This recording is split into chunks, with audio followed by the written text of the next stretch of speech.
Ahí está, listo. Pues la semana pasada tuvimos el webinar sobre reforma laboral y engancha muy bien con este tema, porque Sí, lo claramente vi. la reforma, qué bueno, la reforma laboral no es suficiente. Necesitamos más empleabilidad, más productividad, más conexión del sector privado con nuestro sistema de formación de ciudadanos y de futuros profesionales o trabajadores, ¿no? Así es, sin duda. Y hay una conexión clara, ¿no? Directa, inmediata. Es más, una buena parte de lo que yo voy a presentar está en el tema del Marco Nacional de Cualificaciones, que es el mecanismo principal de articulación con el sector trabajo, con el mundo laboral, ¿no? Incluyendo al sector trabajo en el ámbito de lo público, ¿no? Correcto. Y efectivamente, sin mecanismos permanentes, institucionalizados, sostenibles de articulación con el mercado laboral y con los actores, digamos, sociales vinculados al trabajo, no hay futuro posible. Futuro bueno, claro. Sí, sí, es correcto. Ahí, y los retos vienen de todos lados, ¿no? Hay bastante, perdona un segundo. Sí.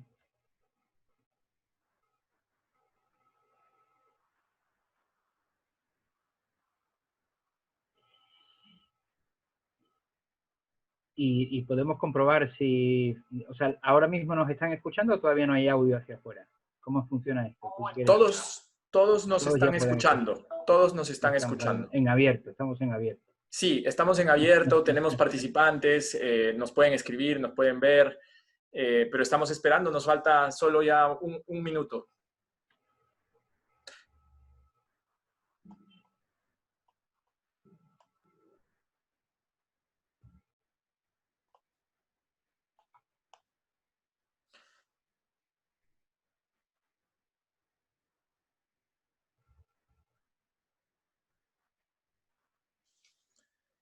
Perfecto, ya nos estamos acercando y empezamos si es que tú estás listo. Yo estoy listo, sí. Buenísimo. Entonces, buenas tardes a todos nuestros participantes. Muchas gracias por conectarse.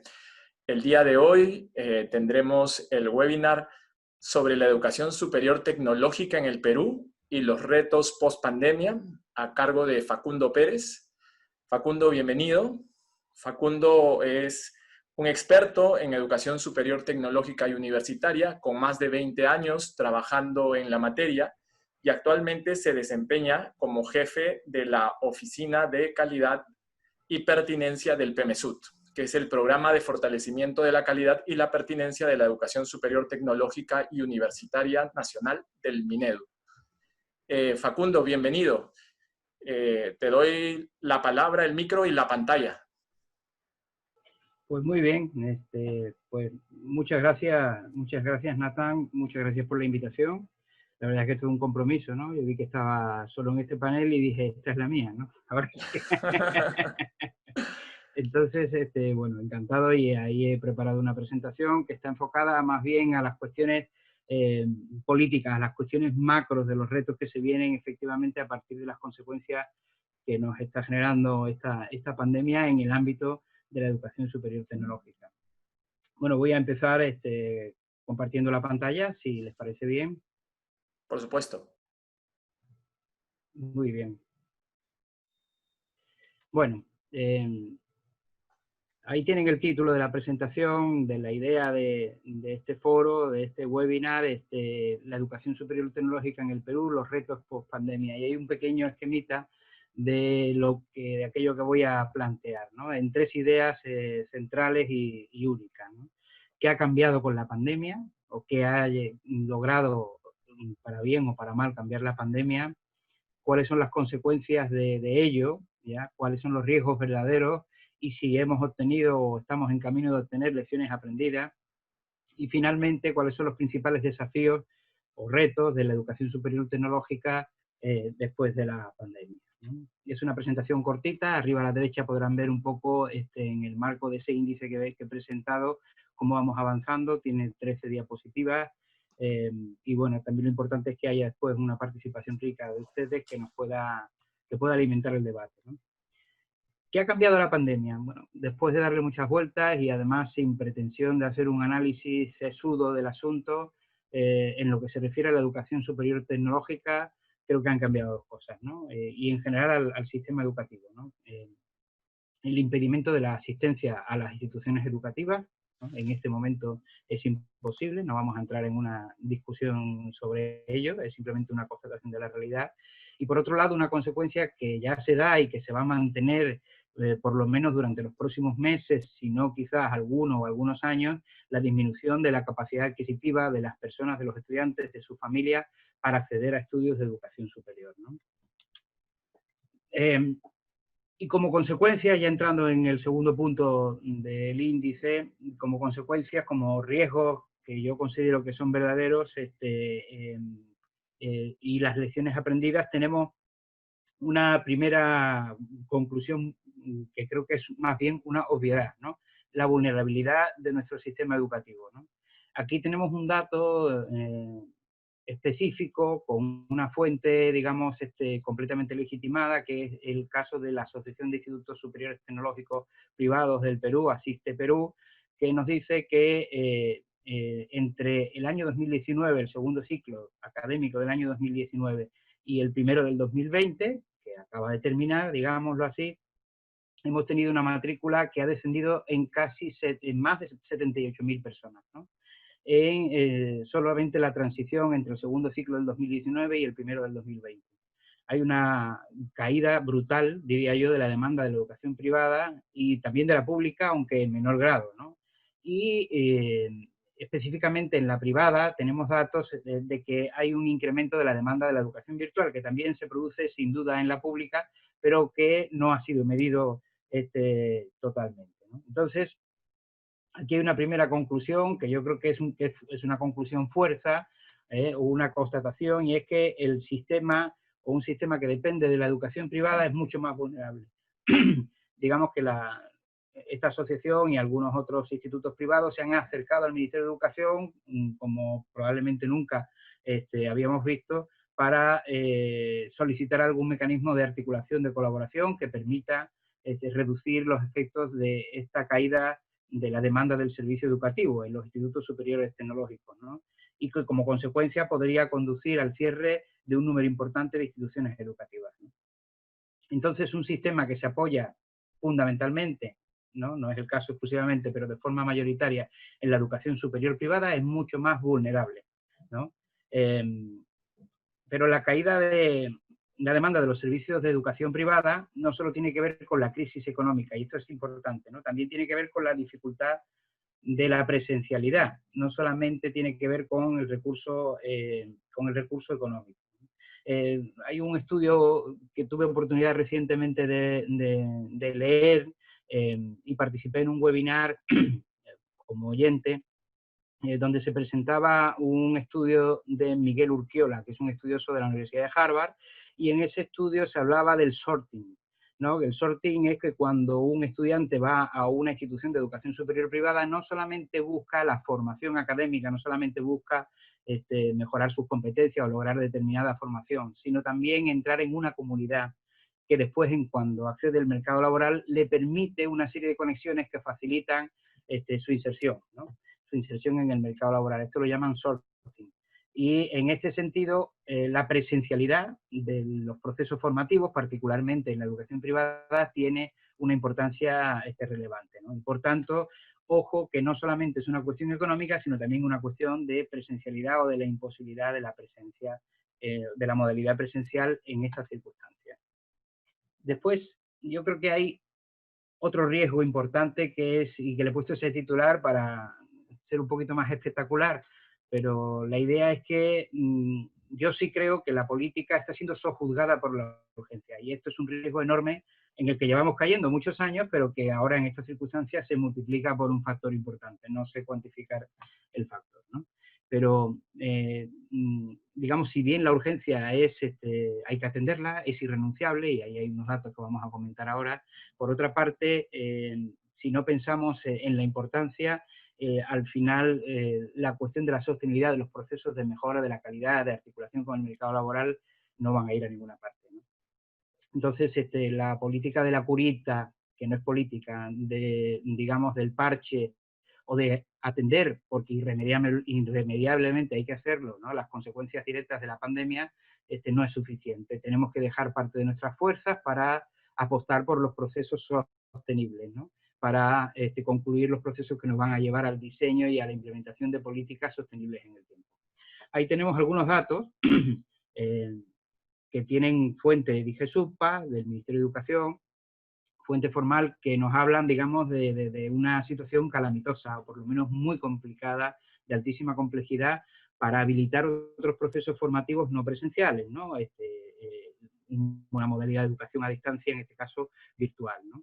Ahí vemos que, bueno, no voy a entrar a comentar mucho los números, no creo que tenga mucho sentido porque ustedes los estarán viendo, pero vemos que hay una debilidad importante tanto en la disponibilidad de equipos por parte de los estudiantes como de los docentes, como en la posibilidad de acceso a Internet desde las instituciones educativas, contando con plan de datos desde las instituciones, ¿no? Entonces, como consecuencia de ello, vemos en la tabla segunda que estos son datos del mes de junio, que iniciaron sus clases virtuales o no presenciales, el 41% de los institutos de educación superior tecnológica públicas y el 45% de los privados. Es decir, más de la mitad de la población estudiantil de la educación superior tecnológica no había tenido acceso al inicio del año académico, vamos a decirlo así, ¿no?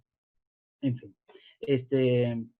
yo sí creo que estas circunstancias nos llevan a tomar medidas urgentes vinculadas a facilitar o desarrollar estrategias coyunturales que nos lleven a, digamos, tapar los agujeros del sistema, pero si no conservamos la capacidad de mantener una mirada estratégica de medio y largo plazo, la coyuntura pasará. Esto hay que pensar que la pandemia, digamos, dejará de serlo, se encontrará una vacuna, y mañana estaremos en las circunstancias las mismas que antes de la pandemia o incluso peores, ¿no?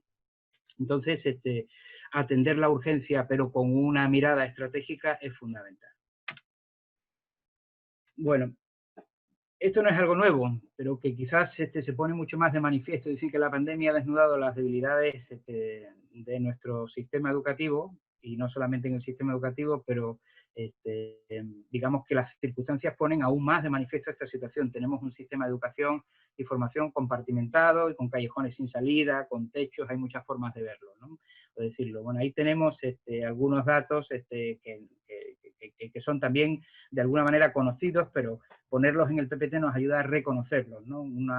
Con fuente en la encuesta de demanda ocupacional del Ministerio de Trabajo y Promoción del Empleo del año 2018, vemos que la demanda del servicio educativo, en el caso de educación superior universitaria, era superior al 65%, mientras que en el caso de otras modalidades de educación superior, incluyendo la tecnológica, que es la mayoritaria dentro de las otras modalidades, alcanzaba un 34, algo más de un 34%, ¿no?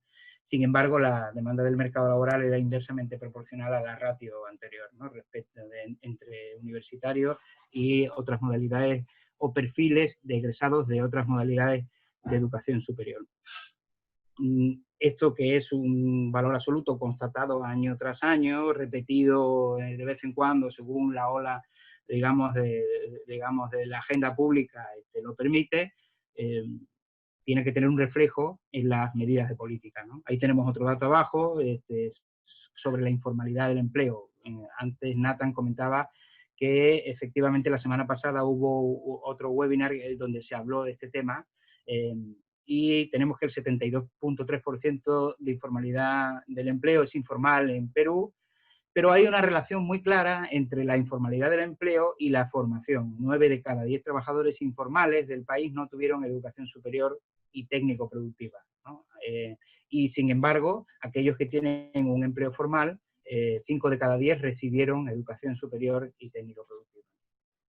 Entonces, en relación a este tema, a este riesgo, encontramos que esto está vinculado a la pérdida masiva de empleos y a la necesidad de recuperación rápida de los mismos. La imposibilidad de reconocimiento de la formación o de las competencias que las personas que trabajan en el sector informal tienen, ayuda, digamos, a que no haya una movilidad laboral entre, vamos a decirlo así, familias profesionales, hermanas o vecinas, ¿no?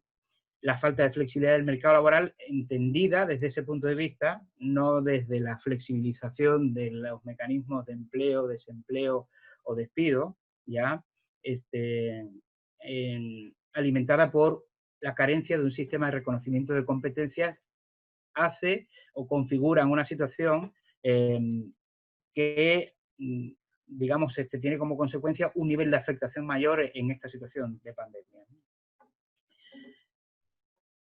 Otra mirada es la imposibilidad o la dificultad de la reubicación de los trabajadores y, como consecuencia, la dificultad para que estos trabajadores en el ámbito informal tengan acceso a derechos, ¿no?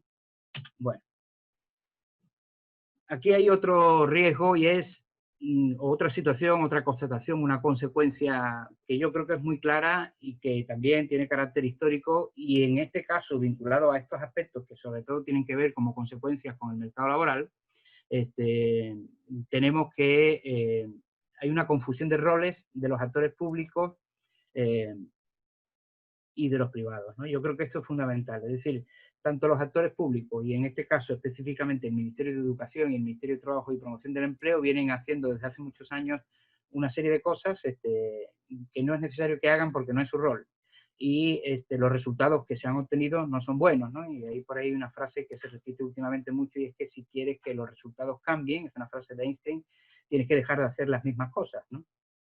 Y entonces nosotros desde el Ministerio de Educación y desde el Ministerio de Trabajo y Promoción del Empleo llevamos haciendo, por ejemplo, identificación de la oferta pertinente mucho tiempo, cuando este es un rol que no necesariamente compete a los actores públicos, ¿no? Y por parte de los actores privados, la gestión y los datos que hemos visto sobre el abandono, la deserción, sobre todo en las instituciones de educación superior de gestión privada, digamos, el rol natural ya de los actores privados no está en la gestión de las instituciones educativas. Eso no quiere decir que yo esté en contra de la educación privada, para nada, ¿no?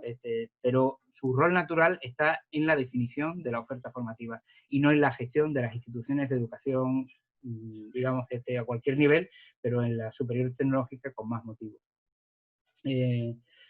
Como decía antes, Ministerio de Educación y Ministerio de Trabajo deben dejar de hacer lo que no les corresponde o para aquellos que no tienen capacidad. Hemos demostrado además que genera una duplicidad en la oferta formativa, hay opciones ocupacionales que tienen, digamos, solapamientos con algunas otras ofertas que el Ministerio de Educación refiere de otra manera, los niveles de comparabilidad se debilitan y no es posible, por tanto, establecer conexiones o conectores que permitan la transitabilidad, ¿no? Y otra cosa que yo creo que tiene esto como consecuencia y que hemos aprendido es que la pertinencia no se asocia solo al qué, ¿no? A la oferta formativa, sino también al cómo, es decir, a la modalidad formativa. Una oferta puede ser perfectamente pertinente para un territorio desde el punto de vista de la, digamos, de la legitimidad, es decir, de que existe esa necesidad que cubre esa oferta formativa, pero probablemente una institución de educación superior tecnológica sin las capacidades instaladas necesarias y suficientes probablemente no pueda desarrollar, y por tanto la pertinencia también está en el cómo, en la modalidad formativa.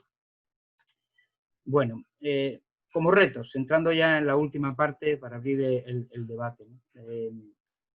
Creo que a partir de los datos, o de algunos de estos datos y de otros muchos más que se pueden obtener, no quería tampoco hacer una presentación que fuera llena de datos, sino más bien de ideas para el debate. Yo creo que esta ecuación, que se puede ver, arroja como resultado claro la necesidad de fortalecer la educación pública y dentro de ella la modalidad virtual. Esto es una necesidad identificada ya en varios estudios, ¿no? Y dentro de ello hay una serie de variables que se vinculan justamente a ese tema de la pertinencia vinculada, asociada al cómo hacemos las cosas, ¿no? Y luego las capacidades, digamos, hay como tres niveles, y estos se identifican tanto en los estudios que ha hecho DiGeSurpa como los que ha hecho DiGeSu, como a 3 niveles, ¿no? Las capacidades instaladas en las instituciones para gestionar sistemas, digamos, sistemas que permitan las modalidades a distancia, o la modalidad a distancia, y dentro de ellas varias opciones. La capacidad, por tanto, de las instituciones para gestionar, para diseñar e implementar sistemas de formación a distancia es relevante, muy relevante. Y dentro de ello, digamos, hay variables que tienen más que ver con el acceso a los recursos, como la conectividad, y otras que tienen que ver con las capacidades instaladas en las instituciones. y en la educación superior tecnológica hay débiles o no existen áreas asociadas a las tecnologías, áreas de gestión de las instituciones vinculadas a las TICs, a las tecnologías de la información y la comunicación. No existen responsables, o menos responsables, probablemente sí encargados, pero no formalmente contratados o nombrados vinculados a esas áreas, ¿no? Porque no existen en la gestión de las instituciones, ¿no? Por otra parte, la autonomía de los docentes para el desarrollo, es decir, la no presencialidad y la individualidad a la que obliga este asunto de la modalidad a distancia, fuerza a los docentes, en el mejor de los sentidos, a desarrollar sus capacidades y a mejorar los niveles de conectividad y equipamiento que como individuos tienen incluso en sus domicilios, ¿no? Un sistema de acompañamiento y tutoría a los estudiantes, pues porque obviamente el abandono, la deserción, no solamente tiene que ver con asuntos, como decíamos antes, de recursos económicos, pero también está vinculado a decisiones que se toman en ámbitos familiares, que tienen que ver con el estímulo que supone el estudio a distancia o las capacidades que esos estudiantes tienen para desarrollar estos procesos con autonomía. La autonomía para el desarrollo de los aprendizajes en modalidades a distancia es una variable fundamental. Y después herramientas, recursos para el desarrollo del proceso formativo. Y yo he resaltado aquí dos, probablemente haya muchas más o algunas otras, o se puede enfocar de alguna otra manera, pero creo que hay dos que son probablemente las más importantes, ¿no? Los sistemas de evaluación de competencias en modalidades a distancia y la automatización de laboratorios y talleres. Y esto a algunos le puede parecer una locura, porque puede decir esto es carísimo, esto es un tema que no es accesible para el caso peruano, y yo sin embargo pienso que probablemente esta situación que estamos viviendo debería convertirse en una oportunidad, pues porque un laboratorio automatizado, si bien tiene un poco más de costos que un laboratorio no automatizado, la capacidad de acceso que tiene remota es mucho mayor que la que tiene un laboratorio que demanda de presencialidad, ¿no? Y por tanto los procesos de automatización, que no son tan complejos incluso técnicamente, de laboratorios y talleres, es una opción importante, ¿no? Incluso podrían servir para la realización de prácticas de estudiantes de varias instituciones de educación superior tecnológica. Bueno, los retos 2 y 3. Aquí he querido juntar dos retos y ponerle un titular, ¿no? Porque quizás en esto yo sí quisiera detenerme un poquito más. Esto tiene 3, 4 diapositivas y le he puesto ese titular: un modelo de gestión territorial de la educación técnica en un marco nacional de cualificaciones, ¿no? Aquí se conjugan, digamos, dos factores. Un factor de comparabilidad asociado a lo nacional, que podamos establecer mecanismos que nos permitan comparar ofertas formativas en todo el territorio nacional, y por otro lado, a la hora de la gestión de las instituciones de educación superior tecnológica, necesariamente, digamos, es indisoluble o inseparable desde mi punto de vista de una buena gestión, un modelo descentralizado, un modelo de gestión territorial de la educación técnica, que esté con dos variables, digamos, o con dos atributos, ¿no? Centrado en las personas y sus competencias y no en las modalidades de educación superior y las instituciones que gestionan la educación. Hemos desarrollado durante un conjunto de años, incluso en la reforma de la educación superior, no solo de la universitaria, todo un marco normativo enfocado en las instituciones: ley universitaria, ley de institutos y escuelas de educación superior, decreto legislativo para los centros. Entonces, con esa idea, esos nombres de las normas enfocadas a la mejora de la gestión de las instituciones educativas, digamos, de alguna manera se consigue parte del objetivo, pero no se centra la mirada en el tránsito que las personas hacen por el sistema educativo, y por tanto, en el logro de las competencias, en la portabilidad de las mismas, en que son las personas las que transportan sus competencias logradas a través de las instituciones. Y para lograr un sistema educativo articulado es fundamental cambiar un poco el paradigma, centrándolo en las personas, aunque esto siempre ha estado en el discurso. Después las normas están asociadas a la mejora de la gestión de las instituciones o centradas fundamentalmente en ello, ¿no? Y también con un equilibrio, como decía, adecuado entre entre comparabilidad y diversidad. Es decir, que articule de manera adecuada una visión nacional, un mecanismo, una instancia de definición de la oferta formativa, ¿no?, de formación y de educación a nivel nacional, con la diversidad en el ámbito de la gestión para cada uno de los territorios, respetando las diferencias e incluso estimulando la identidad.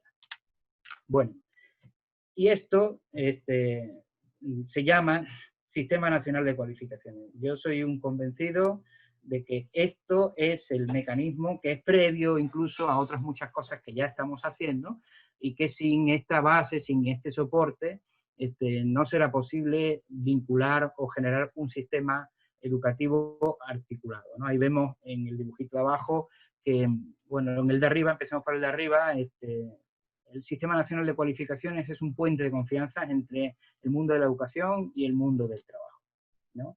Y en torno a esto, abajo podemos ver el conjunto de elementos o de pilares, de atributos que se vinculan, ¿no? Un marco nacional de cualificaciones que está asociado a la idea de articulación horizontal entre el mundo de la educación y el mundo del trabajo, articulación también vertical, y ahí aparece a la derecha la transitabilidad en el sistema educativo entre las modalidades y también transitabilidad entre cualificaciones asociadas a sectores vecinos, vamos a decirlo así, la posibilidad de establecer mecanismos de equivalencia entre modalidades educativas y en el reconocimiento también de titulaciones o certificaciones que se establecen en otros sistemas educativos, en otros países, eso ya lo venimos haciendo, con la SUNEDU específicamente, pero solamente desde un punto de vista administrativo, la diversificación de trayectorias, que las personas puedan identificar que con la formación que tienen, con un nivel de cualificación determinado reconocido, las opciones que tienen para diversificar su trayectoria profesional, ¿ya? Personal, y de nuevo el reconocimiento, ¿no? El reconocimiento de otras ofertas formativas, el reconocimiento de un determinado nivel de competencias en un sistema, en un país que tiene, digamos, más de un 70% o alrededor de un 70% de personas en la encuesta, digamos, en el mundo laboral con secundaria completa como máximo nivel educativo, ¿no? Estas personas que llevan muchos de ellos trabajando muchos años con un desempeño eficiente en sus puestos de trabajo, no tienen la posibilidad de obtener un reconocimiento de las competencias que han logrado, la ubicación en un nivel de cualificación que permita el regreso al sistema educativo o un mecanismo cíclico de entradas y salidas entre el sistema de conectores y de ahí el puente de confianza entre el mundo de la educación y el mundo del trabajo. Recordemos que, bueno, no solamente hablamos del sistema educativo, sino también del sistema formativo en general, que incluye, por ejemplo, mecanismos de actualización, de capacitación dentro del mercado laboral, de formación continua, etcétera, ¿no? Estos son los elementos, ¿no?, que pueden, de alguna manera, ayudar a ver en el Sistema Nacional de Cualificaciones, a ponerle nombres o a poner realidades a este puente de confianza, ¿no? Ahí vemos que los elementos centrales son un marco nacional de cualificaciones y un modelo de representación sectorial para el colamiento. Dentro de ese modelo de representación sectorial, que es como la instancia que va a definir los estándares de competencia que después se van a convertir hacia la derecha en oferta formativa y hacia la izquierda en mecanismos o en contenidos para la normalización y certificación de competencias en el mercado laboral, ahí es donde deben estar el espacio natural de participación de los actores privados, de los empleadores y de los actores sociales que tienen que ver con el mundo del empleo, incluyendo, ¿por qué no?, los representantes de los trabajadores.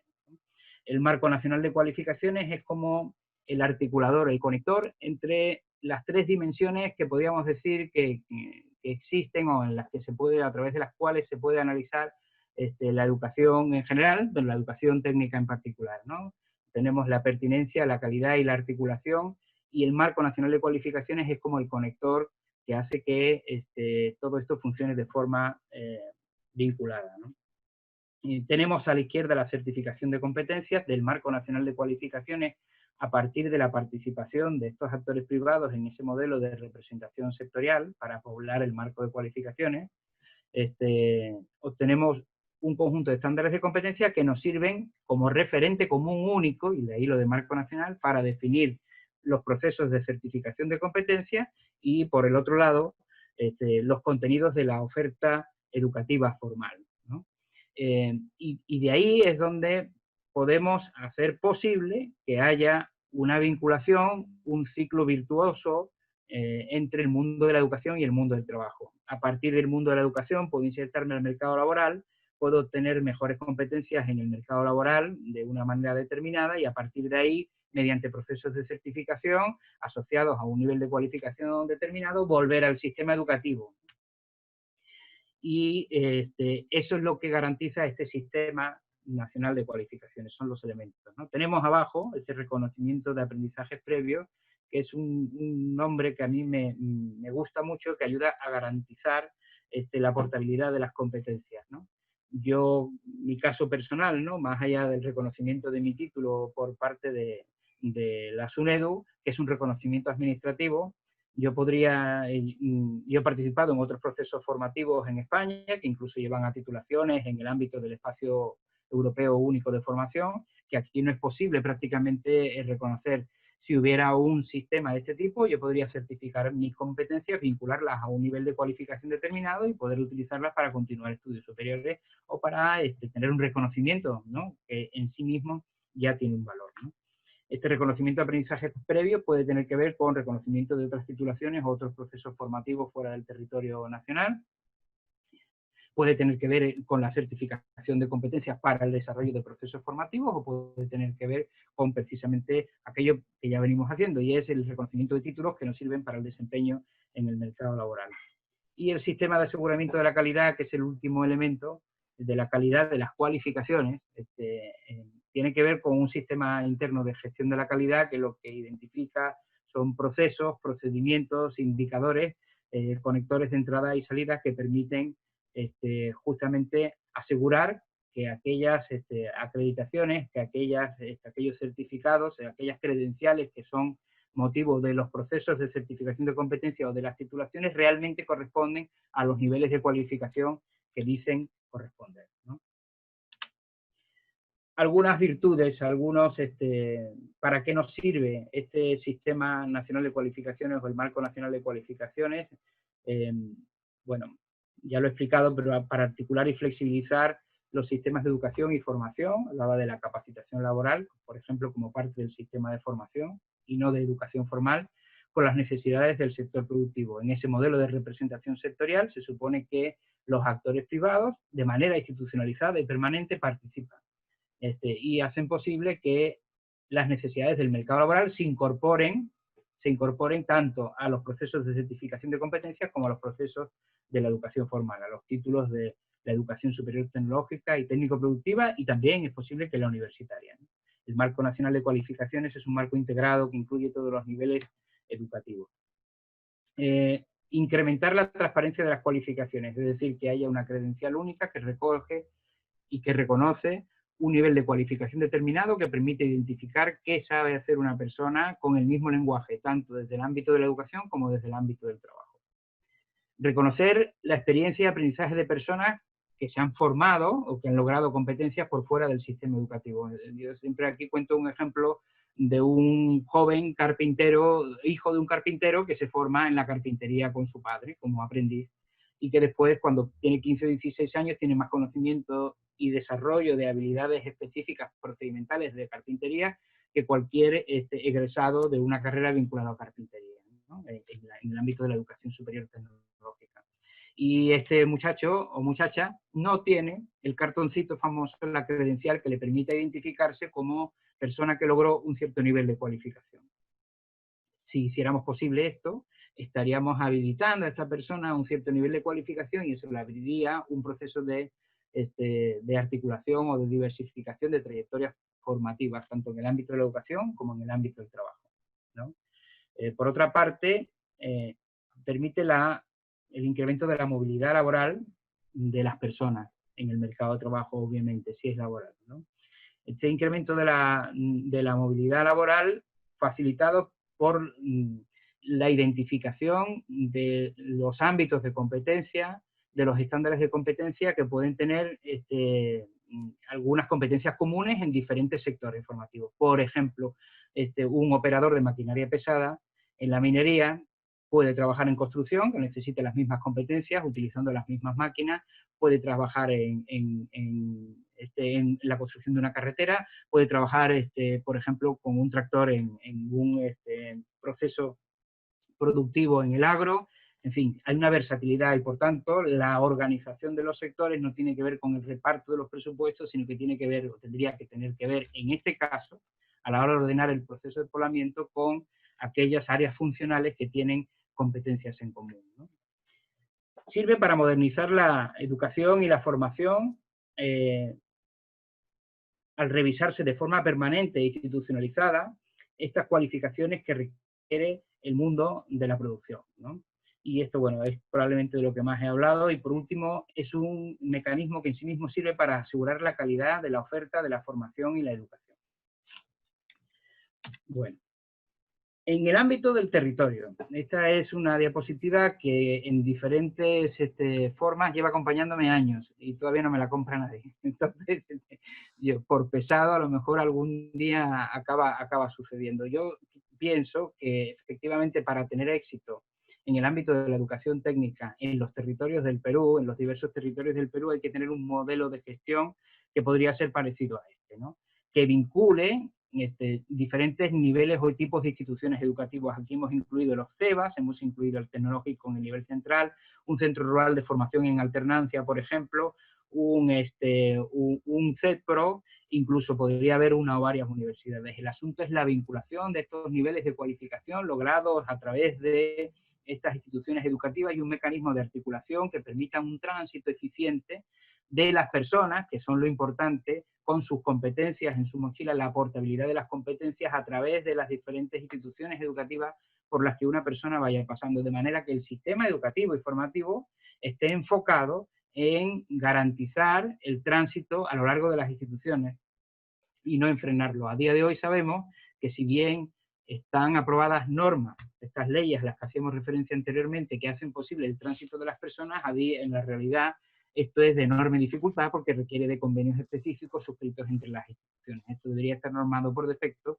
de manera que habiendo un sistema único que defina los estándares de competencia y un referente común en el marco nacional de cualificaciones, las personas que logren esas cualificaciones tienen libertad de tránsito a través del sistema educativo, incluso entre el sistema educativo y el sistema del mercado laboral, ¿no?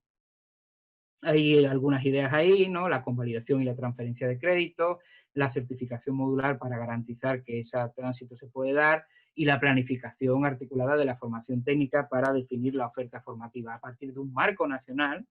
Y aquí una idea importante, lo que garantiza la diversidad o lo que diferencia, digamos, una realidad de otra no son las competencias, es decir, no tiene que ser diferente la formación que recibe un joven o las competencias que logra un joven en producción agropecuaria en la selva de las que logra en la costa o en la sierra.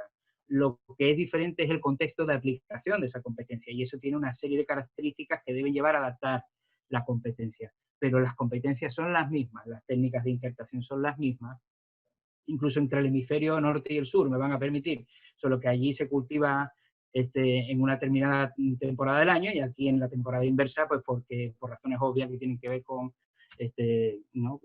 con procesos más de la física, ¿no? Y del el viaje que hace el Sol y la Tierra alrededor del Sol.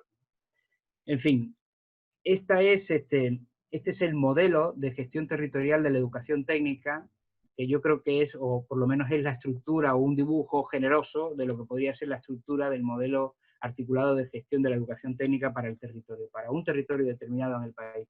Pero aquí hay un tema importante sin el cual, con el cual yo quisiera terminar, pero sin el cual no es posible este modelo de gestión, y es ¿no? Y es el financiamiento, que tiene que ver con el financiamiento del sistema de educación técnica. Aquí he querido poner esta diapositiva con un dato fuerte y que me ha facilitado uno de los participantes que he visto que entraba a partir de unos boletines que está sacando Flavio Cigalo, y ahí está la fuente. Nos pone en conocimiento que Pronavec ha publicado la lista de las instituciones de educación superior tecnológica y programas formativos elegibles para beca 18 durante el año 2020. Incluye solo 13 institutos de educación superior tecnológica y 8 carreras diferentes. Son 105 carreras, pero solamente 8 diferentes y un total de 1000 becas. Solo para 6 regiones y ningún instituto de educación superior tecnológica público. ¿Ya? Realmente yo creo que esto es un error, es un horror más que un error, ¿no? Y bueno, muestra justamente ese desbalance en términos de apuesta que el Estado hace entre la educación superior tecnológica y la universitaria. En estos días aciagos en los que estamos, políticamente hablando, vemos cómo se habla de la reforma de la educación universitaria, cuando obviamente esa es parte de la reforma, pero no es la reforma es de la educación superior y técnico-productiva. Y bueno, ahí el Ministerio de Educación, desde la DIGESU, desde la Dirección General de Educación Superior Universitaria, que está liderando este proceso, está planteando una política nacional de educación superior y técnico-productiva, que vincule, fíjese, incluye incluso a los CEPROS, ¿no?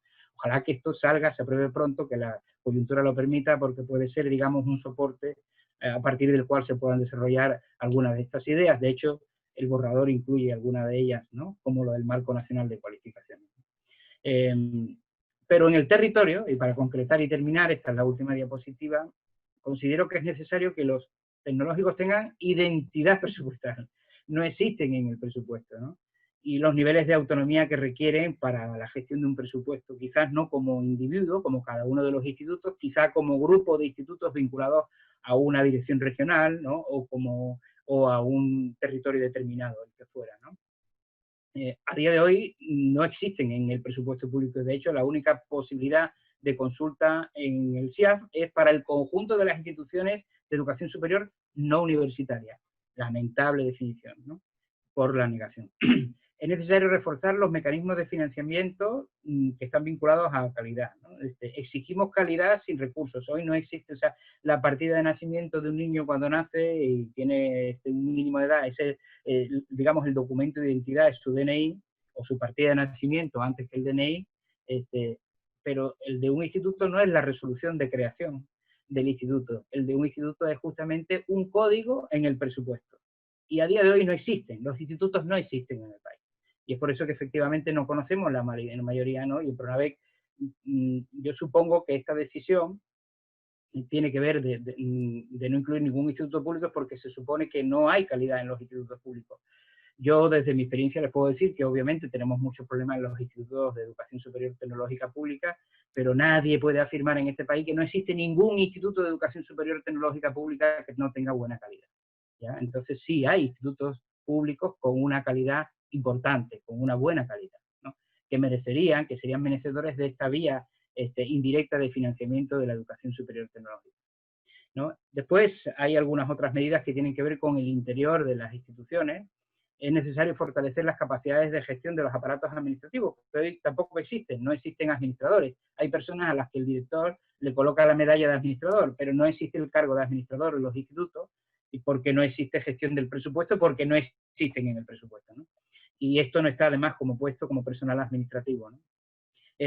Trascender, y aquí yo creo que esta es una frase que creo que refleja muy bien la idea, pasar de la cultura del trámite, del requerimiento, de que el director sea exitoso en la gestión de convencer al especialista de educación superior, que a su vez hace una solicitud dentro de la Dirección Regional de Educación, pasar de la cultura del trámite y requerimiento a la de la gestión del presupuesto, ¿no? Los institutos no han podido en ningún momento demostrar que son más o menos eficientes que las universidades porque no han gestionado nunca presupuesto público, ¿no? Bueno, y es necesario, por último, reparametrizar el concepto de financiamiento. Probablemente a futuro, y no solamente en el Perú, sino en el mundo, será cada vez más difícil este concepto de la asignación presupuestal, ¿no? Entonces yo creo que hay que, digamos, trascender o avanzar o evolucionar hacia el de la oportunidad de financiamiento. Es decir, que el Estado ponga al servicio de las instituciones de educación, y en este caso educación superior tecnológica, oportunidades de financiamiento a la que poder acceder a través de fondos concursables, los fondos del canon. De hecho tenemos ya un conjunto diverso de instituciones que ofrecen oportunidades de financiamiento. Yo trabajo ahora mismo en una de ellas, que tiene un componente vinculado a fondos concursables con un volumen de recursos que yo creo que resulta apetitoso para muchas instituciones, ¿no? También universitarias, pero específicamente lo que hoy nos reúne es la educación superior tecnológica, ¿no? Entonces, trascender de este concepto de la asignación del presupuesto y pedirle al Estado o al Ministerio de Educación, asígneme presupuesto, deme oportunidades para financiarme. Y yo demuestro si tengo capacidad para conseguir esos recursos, obviamente con unos recursos básicos mínimos necesarios para el sostenimiento de la institución asignados directamente por el Estado, ¿no? Y de hecho a día de hoy tenemos varios, ¿no? Tenemos el PENIA, tenemos Innovate Perú, tuvimos Procalidad, tenemos PEMESUD, tenemos los fondos de Canon, en fin, ya hay una cartera de recursos accesibles, pero no cuentan las instituciones de educación superior con la posibilidad legal, ¿no? En algunos casos, y en otros casos con las capacidades instaladas para poder acceder a estos recursos. Bueno, creo que esto es todo. Excelente presentación, Facundo. Muchas gracias. Vamos a pasar a la segunda parte de nuestro webinar, compartiendo una encuesta con todos los participantes. Voy a poner en pantalla la encuesta.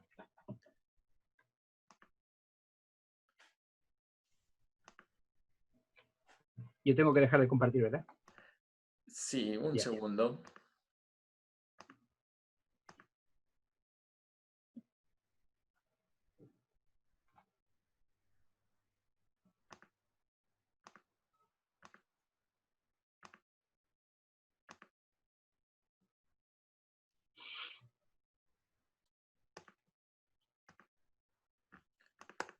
Ahora sí.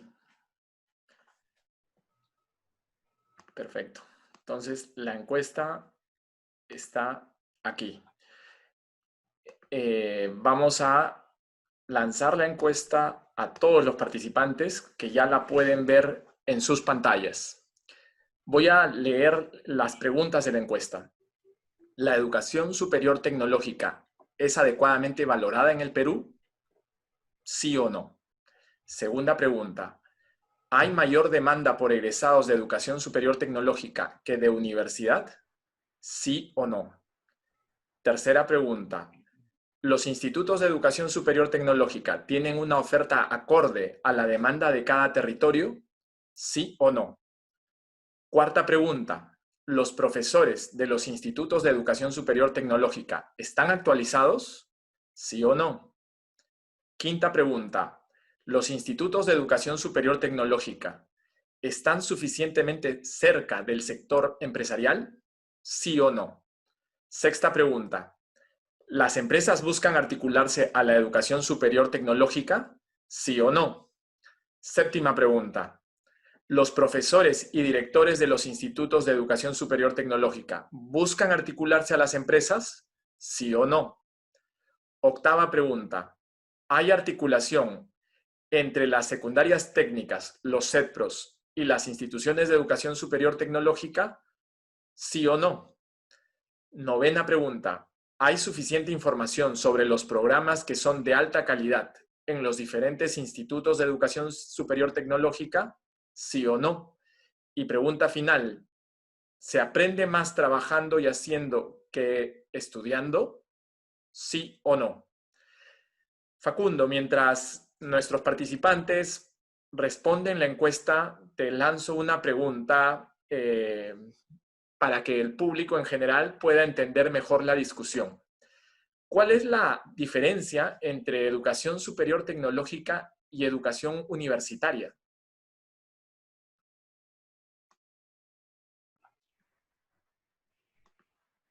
Fíjense, mire, desde el punto de vista del nivel de cualificación, probablemente es la capacidad, o sea, es la orientación. La educación superior tecnológica está más orientada hacia la aplicación y la educación universitaria hacia la construcción del conocimiento, ¿no? Es un tema más académico.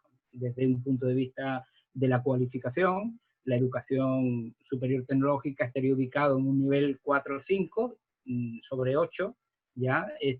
Y la universitaria un poco por encima, 5 o 6. Determinadas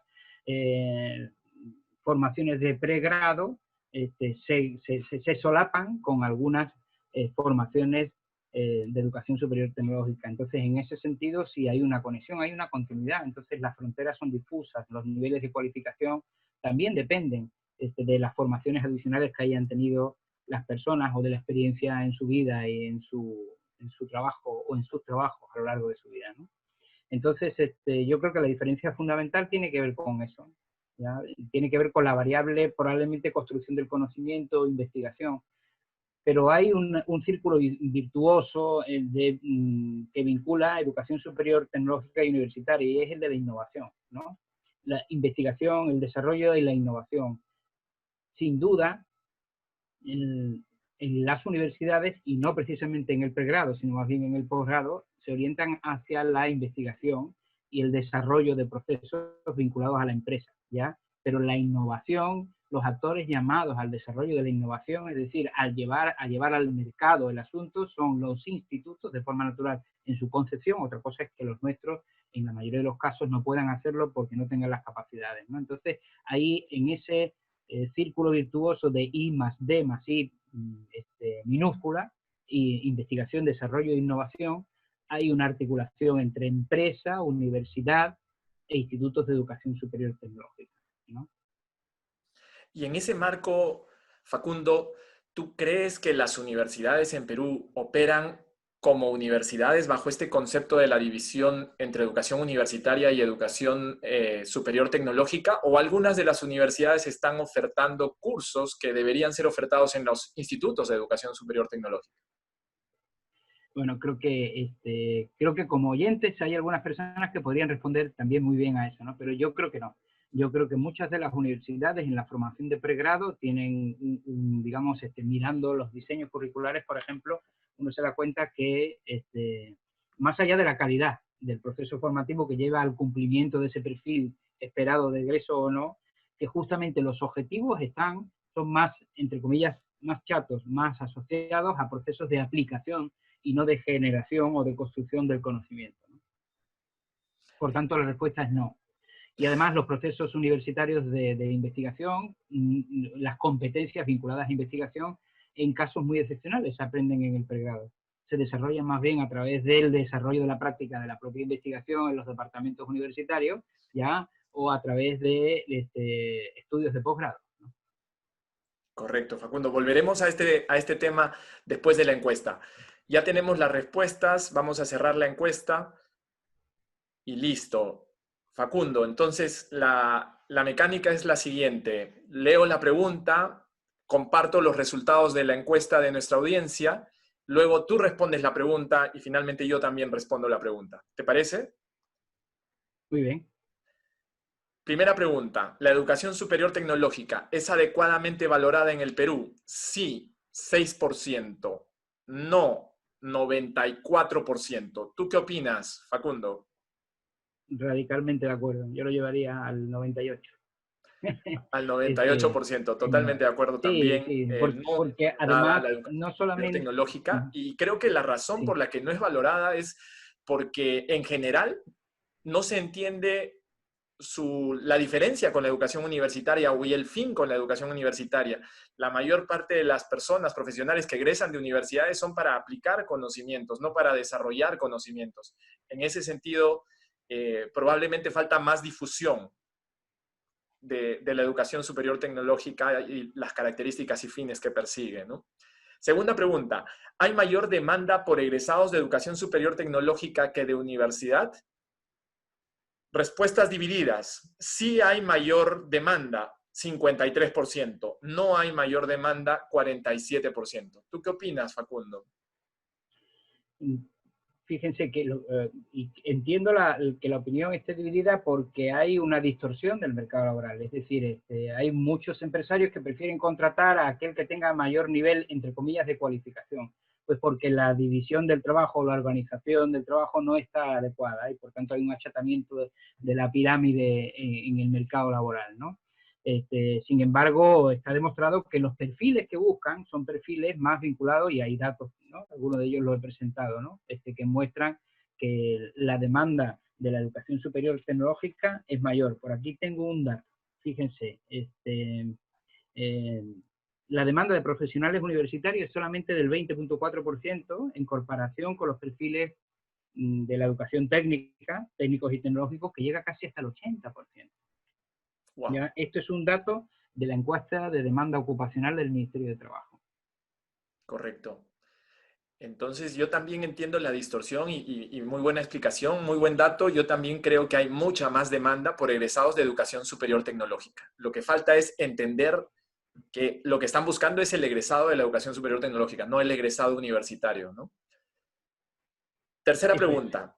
¿Los institutos de educación superior tecnológica tienen una oferta acorde a la demanda de cada territorio? Sí, 22%. No, 78%. ¿Tú qué opinas, Facundo? Bueno, yo por supuesto estoy de acuerdo. En general, fíjense que la oferta de los institutos ha estado definiéndose en función de la demanda del servicio educativo y no de las necesidades de desarrollo de un territorio o del mercado laboral asociado o presente en ese territorio, ¿no? Y esta es la clave, ¿no? No tienen, por tanto, una oferta que esté acorde a la demanda, ¿no? Pero después hay otra variable fundamental y es que las competencias de un egresado de un proceso formativo, de una carrera o de un programa formativo de producción agropecuaria, que probablemente sea una de las carreras que es más sensible a un territorio natural frente a otro, es decir, hay más diferencias entre lo que se produce en la selva respecto de lo que se produce en la costa o en la sierra. Las competencias son las mismas, como decía antes, y lo que cambia es el contexto de aplicación. También hay que entender bien de qué hablamos cuando hablamos de competencias, ¿no? Y entonces ahí también hay otra distorsión, en el entendimiento de lo que se necesita, ¿no? Entonces hay como un doble problema. Correcto. Y yo también opino que no existe esa oferta adecuada, pero un punto muy importante al hacer el planeamiento en el territorio, ¿no? Un territorio no puede tener una oferta de calidad de todos los temas que requiere y probablemente se necesite cierta masa crítica. Por ejemplo, en minería hay en 8 o 10 regiones. Creo que no todas las regiones deberían tener institutos de excelencia en temas y carreras relacionadas a la minería. Quizás 3 ya serían suficientes que concentren y que desarrollen verdaderamente alta calidad, ¿no? Sin duda, tiene que haber planificación. Tiene que haber coordinación y planificación, y no corresponde a un nivel regional, corresponde a un nivel nacional, ¿no? En países en Europa lo manejan como un tema federal, por ejemplo en Suiza. Muchos Cuarto, casos, dependerá, ¿no? Pero sí. dependerá, claro, dependerá. Sí. Eh, ¿Los profesores de los institutos de educación superior tecnológica están actualizados? Sí, 22%. No, 78%. ¿Tú qué opinas, Facundo?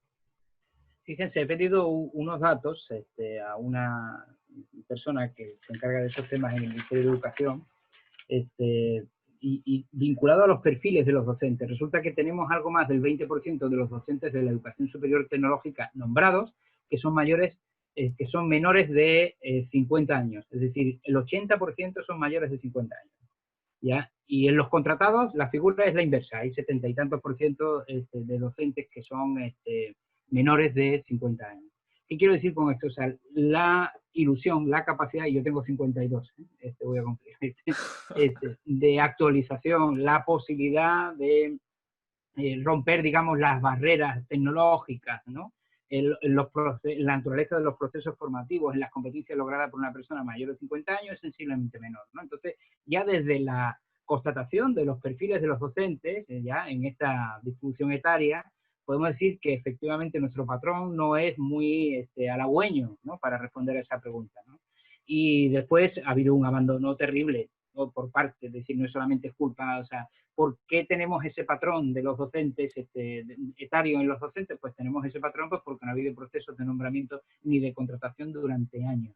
El primero, yo tuve la suerte, la oportunidad de firmarlo en el año 2018 y era el primero desde el año 2002. Wow. ¿Ya? Entonces, con esa inversión en educación superior tecnológica, ¿qué pretendemos? ¿Qué buscamos? ¿Qué exigimos? Aquí no estoy salvando ni condenando a nadie, el asunto es que a todos nos toca asumir nuestra parte de la responsabilidad. Pero en la respuesta concreta, yo creo que no están actualizados. No han tenido posibilidades de actualizarse.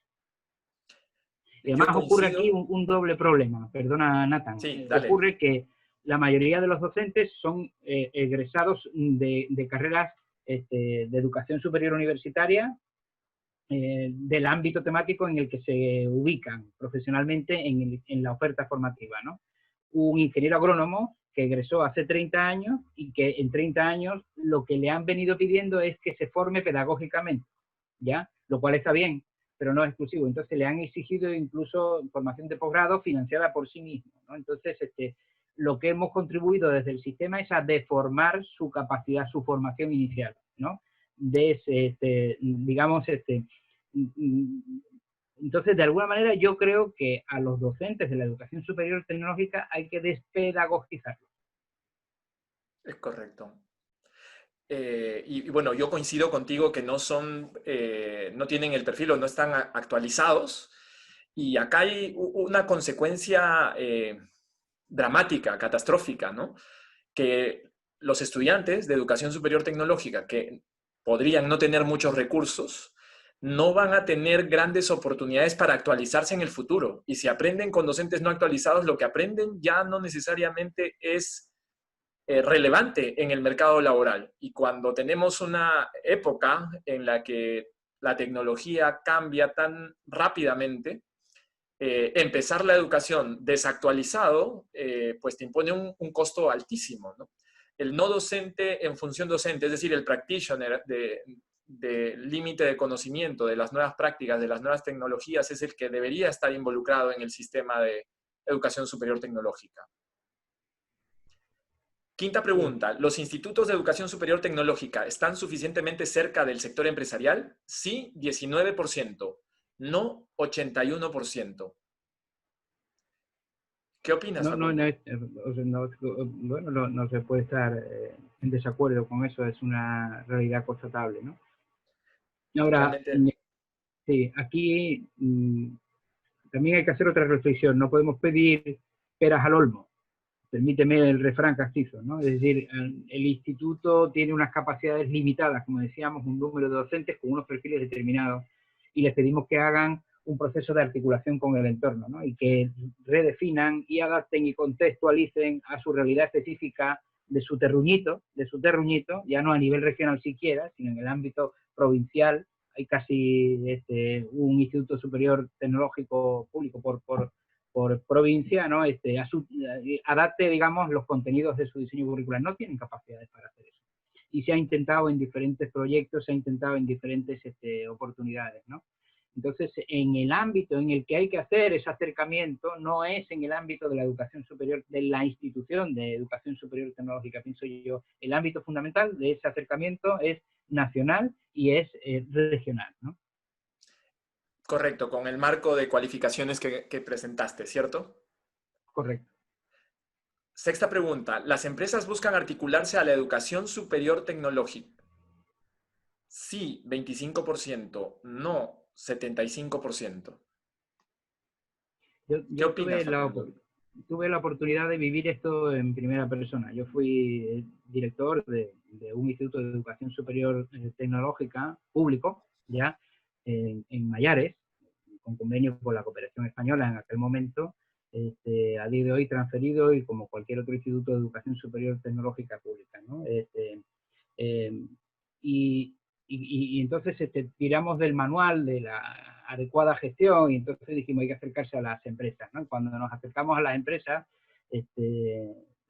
no tenían en la mayoría de los casos ningún interés, pues porque hay que entender que es otra lógica la del entendimiento de la empresa, es decir, ellos buscan un beneficio y cuando ven que un instituto podría ser un lastre para ellos, no se acercan al instituto.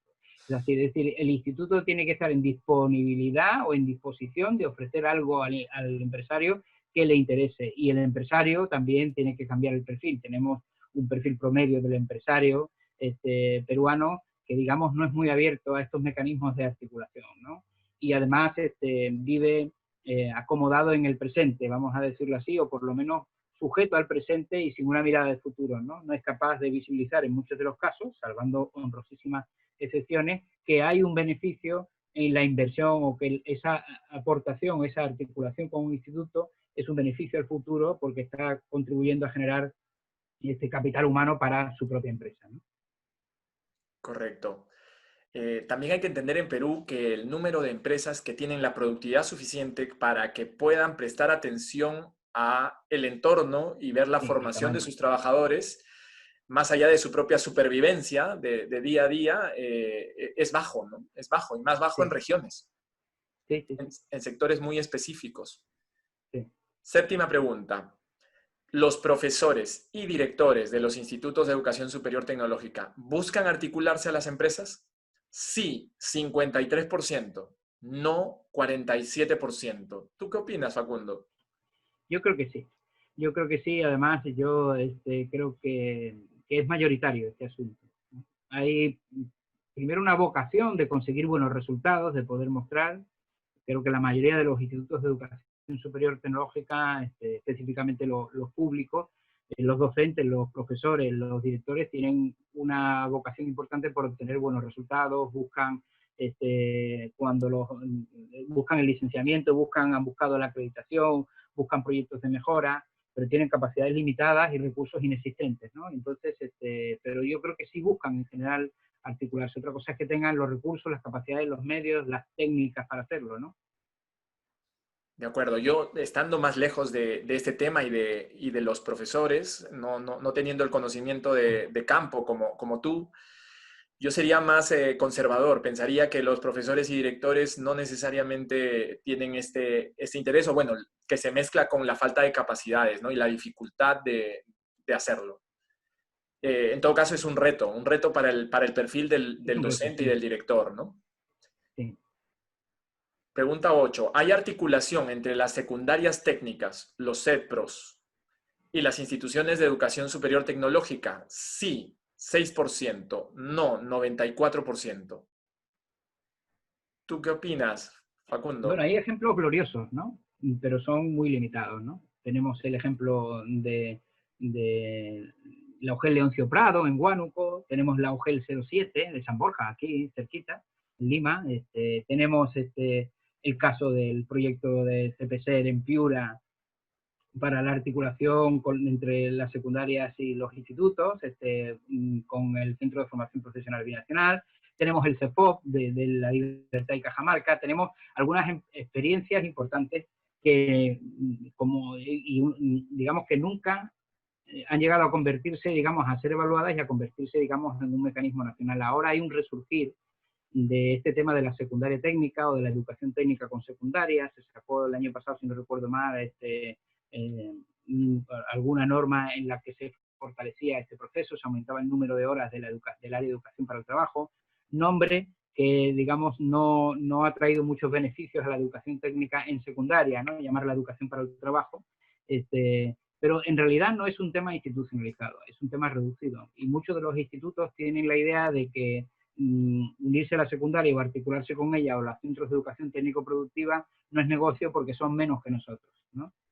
El negocio sería articularme con la universidad, pero como la universidad no quiere y la universidad piensa lo mismo respecto del tecnológico en general, ¿no? Entonces, creo que en general no es algo institucionalizado, es algo que es una necesidad, digamos, impostergable, diría yo, y que además tiene que ver con ese modelo de gestión territorial que yo planteo. La planificación debe empezar en el ámbito de la educación secundaria, el área de educación para el trabajo, o como finalmente acabemos llamándola para venderla un poquito mejor, a los padres, e incluso a las propias instituciones educativas. Y después hay otra cosa que es fundamental, esta articulación, para evitar que la educación técnica con secundaria o las instituciones educativas, los colegios donde haya un área de educación para el trabajo, pretendan convertirse en tecnológico. Justamente la articulación está para evitar que un colegio de educación secundaria tenga que tener talleres y laboratorios especializados para las prácticas de los estudiantes, etcétera, ¿no? Y tenga que tener docentes especializados en cada una de las ofertas formativas que van a corresponder al área de educación para el trabajo. Esto no tendría ningún sentido. Por eso la articulación cobra un valor particularmente importante, ¿no? De acuerdo, yo también creo que no hay la articulación suficiente. La secundaria debe preparar a los ciudadanos para la vida y el trabajo, la empleabilidad es parte fundamental, ¿no? Y una bisagra que no se ha tratado mucho es el tema de orientación vocacional, ¿no? No hay un verdadero descubrir y asesoría, acompañamiento, tutoría, para que las personas en general descubran sus vocaciones, ¿no? Todos creo que tienen el paradigma de que la universidad es lo superior y si se puede aspirar a eso hay que ir por ello, pero no necesariamente debería ser así, no necesariamente se alinea con sus competencias, con sus preferencias y con lo que requiere la sociedad en su conjunto, ¿no? Ahí tenemos un vacío. Sí, hubo un área de la DITOE, ¿no? de tutoría educativa en el Ministerio de Educación, que desapareció, ahora está vinculado a educación básica. Es un tema que ahora mismo no se hace de forma explícita en el sector de educación. Quizás haya alguien que conozca mejor la Dirección General de Educación Básica regular y me pueda decir si este tema se ha vuelto a retomar, pero ahora lo hace el Ministerio de Trabajo y Promoción del Empleo, hace orientación vocacional y lo hace desde el punto de vista de la empleabilidad, ¿no? Desde el punto de vista de la empleabilidad, ¿no? Lo cual tiene un sentido parcial, ¿no? De la ocupación, ¿no? Y no de la vocación como un mecanismo para desarrollarte, para formarte como persona, que también es otra dimensión. De nuevo, volvemos a articular el mundo de la educación y el mundo del trabajo, que deberían compartir un espacio para este asunto de la orientación vocacional, ¿no? Y cerrando sobre ese punto, independientemente que esté en educación o trabajo, el músculo administrativo y recursos, capital, presupuesto, el número de personas en educación es dramáticamente superior al Ministerio de Trabajo. El Ministerio de Trabajo es prácticamente un cascarón, ¿no? Salvo SUNAFIL. Sí, Entonces, que el tema esté ahí es simplemente abandonar el tema, ¿no? Y que no lo tenga nadie. es cierto. Pregunta 9. ¿Hay suficiente información sobre los programas que son de alta calidad en los diferentes institutos de educación superior tecnológica? 100% han respondido que no. No, no la hay. No, no la hay. Tenemos ese dato de las 1000 becas y para ninguno de los institutos de educación superior tecnológica pública del país, y hay 342, si no me equivoco. Es matemáticamente casi imposible que no haya ninguno con ningún programa formativo que sea de calidad. Claro, Y de hecho los hay. por supuesto. O sea, deberían escoger algunas líneas, algunas carreras de algunos institutos que pueden ser muy decentes, ¿no? De hecho, y los hay. Cualquier muestra de personas de la DIGESUPA que lleve más de 3 o 4 años y haya tenido oportunidad de hacer un proceso de formación o de visita al interior del país para conocer institutos, sabe que hay institutos de educación superior tecnológica pública que tienen un funcionamiento bastante aceptable y que tienen docentes con unas buenas capacidades instaladas y en algunos casos equipamientos potentes, y por tanto hay procesos formativos de calidad también, ¿no? Como una cosa es el problema general y otra cosa es la realidad específica en algunas instituciones. Correcto. Y como tú lo mencionaste en alguna parte de tu presentación, es fundamental la oferta pública, porque al igual que ocurre en EBR, ¿no? En educación primaria, secundaria, hay oferta privada, pero no necesariamente de buena calidad, y hay un estigma en la población que lo privado es mejor que lo público. Y en ese Sí, segmento en particular, en EBR, lo público, la educación pública puede ser de igual o mejor nivel que la privada, ¿no? es Y cierto. de manera similar debe pasar en la parte de la educación superior tecnológica, ¿no? Sí. Y con una segunda variable, que es ver la distribución de ingresos de la población, uno se da cuenta que el 80% de la población, 70% de la población de menores ingresos no puede acceder a la educación privada. Entonces requiere educación pública de calidad para hacerse empleable. Entonces lo que hacen es simplemente ir al mercado laboral con secundaria y se genera una brecha, ¿no? Y como tú decías, hay que certificar conocimientos o aprendizajes que se han adquirido en el trabajo y también tener la posibilidad de seguir avanzando en una línea de desarrollo académico, ¿no? Sí, de nuevo un datito, ¿no? Quizás no preciso. ¿Cuántos institutos de educación superior tecnológica privados del país ofrecen carreras del agro? No sé. Creo que hay uno. Creo que hay uno, porque he visto la lista por ahí de algunos alumnos de producción agropecuaria de un instituto. Entonces, en un país como el Perú, por favor. O sea, es Claro, decir, o sea, claro, ¿no? Entonces, esa idea de que el mercado lo regula todo no, es no, no, no inviable. funciona, Yo no creo que ya nadie funciona. la discute. Pero Yo el creo que ya Minedu nadie la tampoco, discute. ¿no? O sea, tampoco ha demostrado Por gran supuesto, liderazgo. O sea, vamos muchos años de crecimiento de presupuesto y, bueno, hay mejoras seguramente en EBR, por lo es supuesto. UNEDU, pero en institutos todavía estamos crudos, ¿no? Es Hay cierto. esfuerzos iniciales. Se aprende más trabajando y haciendo que estudiando. Sí, 81%, no 19%. ¿Tú qué opinas, Facundo? Quizás disiento parcialmente. A ver, en los niveles de cualificación más bajos se aprende más haciendo o trabajando que estudiando.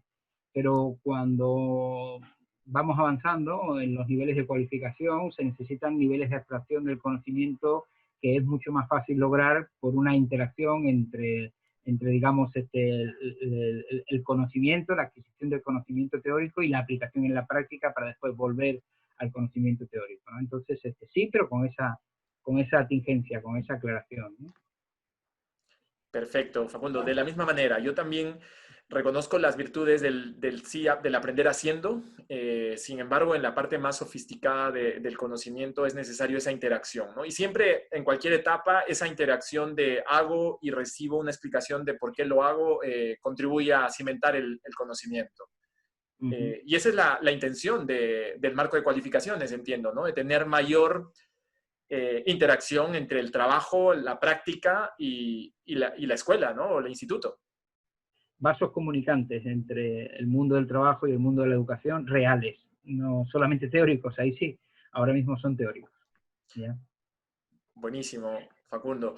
Este tema es apasionante y es fundamental para todo, ¿no? Incluso cuando hablamos de una de las reformas más importantes para el país, como es la formalización de la economía, Sí, muy pocos hablan en ese momento de educación superior tecnológica, pero pasa por hacer más empleables a las personas, pasa por incrementar su productividad para que también exista la posibilidad de formalizarse. O sea, no todo es reducir trámites, reducir impuestos, sino que la educación tiene un rol fundamental. correcto, correcto. Pasamos a la etapa de preguntas de nuestros Sí, participantes. veo que hay varias, o por lo menos comentarios, claro que sí. Sí, vamos ahí. Tenemos la primera de José Luis Gargurevich. ¿Hay en el Proyecto Educativo Nacional al 2036, aprobado recientemente, una orientación estratégica gravitante y potente sobre la educación superior tecnológica y o sobre la educación superior en general? ¿Algo que cambia sustantivamente la directriz que tenía el Proyecto Educativo Nacional anterior? Me temo que no es suficiente, desde mi punto de vista no es suficientemente fuerte ya la presencia. Es decir, en el proyecto educativo nacional del 2021 había una muy limitada referencia a la educación superior tecnológica. Y en este pues ha habido obviamente algún avance en ese sentido, pero algo que sea gravitante, que cambie sustantivamente como lo plantea José Luis, creo que no hay, ¿no? Y se puede vincular con la segunda pregunta, si me permites, voy avanzando, porque sí, Perfecto. la política nacional de educación superior y técnico-productiva, que está en la puerta del horno, como dice José Luis, sí se ha considerado, ¿no? Eh, digamos que hay una presencia más fuerte, aunque desde mi punto de vista, quizás por exigente, no suficiente todavía, ¿no? Porque hay un sesgo hacia la educación superior universitaria, probablemente porque también hay mucha más data del ámbito universitario, ¿no? Pero de todas maneras es un avance enorme que la política reciba un nombre que vincule todas las modalidades de educación superior y además la educación técnico-productiva, ¿no? Y que además establezca como servicios algunos de los mecanismos que vinculan, incluyendo este marco nacional de cualificaciones, el conjunto de las cualificaciones que una persona puede tener o lograr a lo largo de toda su vida, ¿no? Y de todas formas ahí José Luis plantea la necesidad de retomar la agenda de construir un sistema integrado de aseguramiento de la calidad de la educación superior que reorganice las instancias encargadas, habla de Educatec, ¿no? Fíjense que, o sea, Educatec aparece en la ley 30.512, en la ley de institutos y escuelas de educación superior y de la carrera pública de sus docentes, como la instancia de gestión de la educación técnica. Tiene un rol inverso al que tiene la SUNEDU en el ámbito de la educación superior universitaria, es decir, en el caso de los tecnológicos, de los institutos y escuelas de educación superior tecnológica, el Ministerio de Educación se encargaría del licenciamiento, en tanto que Educatec asume la labor de la gestión. Yo siempre tuve mis dudas con este asunto, ¿no? Aunque sí creo que efectivamente para el desarrollo, es decir, sustraer, o sea, yo creo que este tema del Marco Nacional de Cualificaciones cumple parte del rol, ¿no? De la definición de la oferta formativa pertinente con la participación de los actores involucrados en el mercado laboral, fundamentalmente los empleadores, ¿no? Y entonces y la aceptación o la aprobación de la oferta pertinente, o por lo menos de las cualificaciones que contienen estándares de competencia que sirven para definir tanto la oferta formativa como la certificación de competencia. Y esto es fundamental, ¿no? Pero para la gestión de las instituciones de educación superior tecnológica, yo sigo para la gestión en el día a día, es decir, se muere el pollo y necesito la medicina para el pollo porque nos quedamos sin pollo, ¿no? En nuestro galpón, en el instituto, eso no lo puede definir o decidir el director general de educación superior tecnológica, ¿no? No tiene sentido. Ni un señor de Educatec que también va a estar sentado en un sillón en un despacho en Lima, ¿no? Entonces, en el ámbito de la gestión, yo creo que tiene que haber una participación gravitante de las regiones, ¿ya? Que a día de hoy no tenemos las capacidades, de acuerdo, ¿ya? Pero el hecho de que no haya capacidades a día de hoy no quiere decir que ese no sea el mecanismo más adecuado, más correcto. Es como decir que una democracia, o sea, que un presidente malo justifica un golpe de Estado, ¿no? Es decir, el sistema democrático es malo porque hubo un presidente que no funcionó. Y eso no es correcto. ¿Ya? No, quizás utilizando ejemplos extremos nos ayudan a entender las ideas, ¿no? Entonces, en resumen, yo sí pienso que la gestión de la educación superior tecnológica tiene que tener, la gestión, tienen que tener las regiones un rol importante, creciente. Sin embargo, en una etapa de ordenamiento, pues obviamente para la definición de la oferta sí es necesario un marco nacional, y por eso esa conjunción de las dos ideas, marco nacional con un modelo de gestión territorial. De acuerdo. Un par de ideas. La primera, sobre las universidades. Si entendemos cuál es la demanda por egresados universitarios que desarrollen conocimiento, es decir, que es el fin de la universidad, crear conocimiento. Y si vemos la demanda por personas formadas en institutos o universidades para aplicar conocimiento, ¿crees tú que la cantidad de universidades que tiene el país no es excesivo? Y que parte de esas universidades podrían cumplir intencionalmente un rol más de institutos, aplicando el marco nacional de cualificaciones y la transitabilidad, digamos. Podría ser, fíjense que al final Jorge Mori me va a matar con lo que voy a decir, pero no me importa. Yo creo que hay que dejar de pensar en las instituciones para pensar en las personas y en cómo esas personas van logrando un conjunto de competencias y transitan por las instituciones logrando el mejor nivel educativo posible a lo largo de toda su vida, ¿no?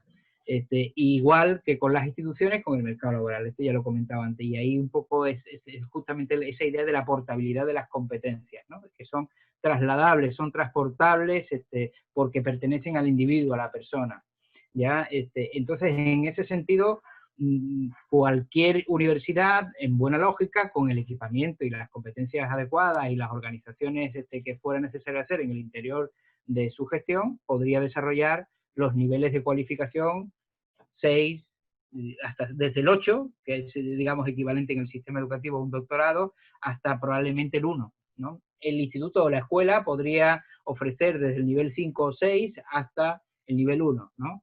Y así hacia abajo, ¿no? Es decir, que las instituciones no deben ser compartimentos estancos, sino que deben estar vinculadas a las necesidades de desarrollo de los territorios. Y no decir, yo soy universidad, yo hago pregrado y posgrado, yo aquí me quedo, no recibo a nadie. Entonces, lo que quiero decir es que, ¿por qué no podríamos pensar en una institución que fuera un concepto integrado de los niveles y modalidades formativas, ¿no? De la educación superior y técnico-productiva? ¿Por qué no? ¿No? En función, es decir, si un instituto puede ofrecer lo que ofrece un CEPRO y un CEPRO puede ofrecer lo que ofrece un colegio secundario en el área de educación para el trabajo, hacia arriba debe ser lo mismo. Y eso debe existir una regla ya de reconocimiento que permita ese tránsito de las personas por las instituciones educativas. Entonces mi respuesta a eso es sí. No sé si existen muchas o pocas, creo que son muchas en general, ¿no? Respecto a otras realidades son muchas, ¿no? Universidades, pero también son muchos institutos. Pero si nos podemos a ver los tamaños relativos de estas universidades e institutos respecto a los promedios en otros países, también es diferente, ¿no? Es decir, tenemos unos institutos de educación superior tecnológica pública que tienen un promedio de 150 estudiantes por instituto, ¿no? En realidad, el aparato de costo fijo que se necesita para gestionar eso es quizás demasiado grande. Yo agruparía instituciones, ¿no? Por Agruparía supuesto. instituciones y buscaría mecanismos de acceso, ¿no? Porque la cobertura la tenemos. Correcto. Hay economías, hay un tamaño mínimo de operación, una escala mínima de operación para alcanzar cierto nivel de servicio, ¿no? Y para luego ir alcanzando excelencia en las materias formativas. Y lo segundo es que en las universidades existe la rigidez de que si no terminas los 5 años o no terminas todo el programa, al final quedas con nada y eres, entre comillas, Efectivamente. fracasado universitario, ¿no? Y es el peor de los mundos, cuando ahí hay capacidad instalada y Es el peor de claramente los mundos. lo que ofertan no es universitario para crear conocimiento. O sea, no estamos enseñándole a un ingeniero cómo va a desarrollar el nuevo pavimento. Le estamos enseñando cómo hacer una carretera con la tecnología que ya existe. O sea, es más de aplicación y repetición y ganaría mucho más en la práctica. Entonces, nuestra educación universitaria, en su gran mayoría, en mi opinión, es media de instituto superior tecnológico. Y el problema que tiene es las barreras y las rigideces, que no te permite entrar, salir, cursos cortos, convalidar y demás, ¿no? Entonces, ahí hay bastante por hacer, creería yo. Segunda pregunta, la tomamos, de Lourdes, Lourdes Leiva. ¿Podría desarrollar un poco más las implicancias de pasar de una centralidad en las instituciones a la centralidad en las competencias de las personas? Algo he comentado al respecto ahora respondiendo a la anterior, ¿no?